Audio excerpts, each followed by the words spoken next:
मेहमान इस वक्त जुड़ गए हैं मेरे साथ। Brigadier retired Vinod Datta, senior defence expert, और अहमद मस्ती खान साहब, बलूच एक्टिविस्ट हैं, सीनियर जर्नलिस्ट हैं। आप दोनों का बहुत बहुत स्वागत है मेरे साथ इस चर्चा में। पहले ब्रिगेडियर दत्ता, मैं आपके पास आना चाह रहा हूं।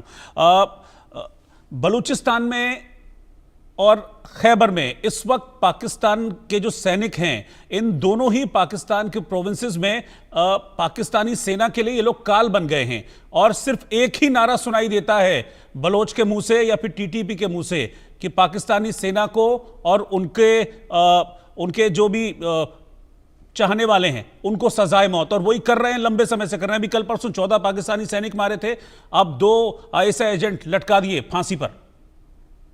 बिल्कुल आपने ठीक कहा, क्योंकि देखिए पाकिस्तानी सेना जो है वो एक करप्शन की मिसाल बन चुकी है, और वहां देखिए संतरी से लेके मंत्री तक सारे लोग करप्शन में लिप्त हैं। तो ये जो सैनिक हैं, ये जब अपने ऑफिसर्स को देखते हैं कि भाई ये करप्शन में लिप्त हैं, तो वो भी इस तरह की उगाई करते हैं।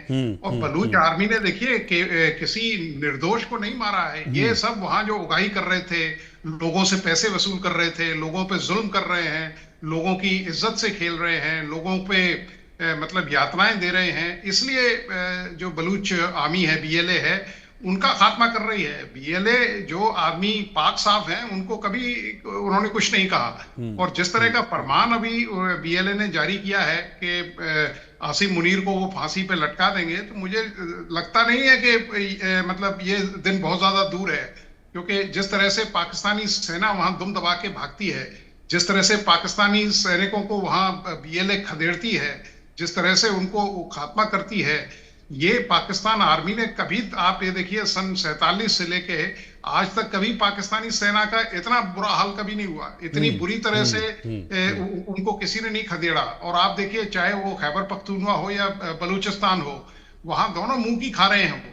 और ये बताता है कि किस तरह से पाकिस्तानी जो सेना है उसकी बिल्कुल शीन और शाइन दोनों खत्म हो चुकी है। पाकिस्तान एक रोग स्टेट है। और आप ये देखिए, अभी असीम मुनीर गए थे, उनकी कितनी मजम्मत हो रही है अपने देश में कि साहब वो जाके अपने देश को गिरवी रख के आ गए वहां कि साहब हम ईरान के साथ मतलब अपनी सरजमी को इस्तेमाल करने देंगे। और ईरान और पाकिस्तान के अच्छे संबंध है। तो ये मतलब असीम मुनीर एक ऐसा शख्स है जो मतलब पैसे के लिए कुछ भी कर सकता है। उसने बिल्कुल मतलब शहबाज शरीफ को गन पॉइंट पे उसने कहा कि साहब आप मुझे फील्ड मार्शल बनाइए और ये हुक्म जारी करिए। कि मैंने पहली सेना देखी है साहब जो शिकस्त खा के फील्ड मार्शल और अपना जश्न मनाई जा रही है। आप देखिए बीएलए के जो बहादुर जवान हैं, किस तरह से इनको मार रहे हैं। एक ट्रेंड आर्मी को एक वो कहते हैं ना कि जो जाबाज बीएलए के सिपाही हैं वो खदेड़ रहे हैं, और चंदे एक सिपाही उनकी प्लेटून या उनकी कंपनी स्ट्रेंथ को बिल्कुल बर्बाद कर देते हैं। तो ये सब चीजें देखते हुए पाकिस्तान को जागना चाहिए और बलूचिस्तान को एकदम उनको आजादी देनी चाहिए, जिससे पाकिस्तान में भी डेवलपमेंट हो और बलूचिस्तान भी अपनी मतलब हुकूमत बना के वहां उस देश को आगे ले जाए।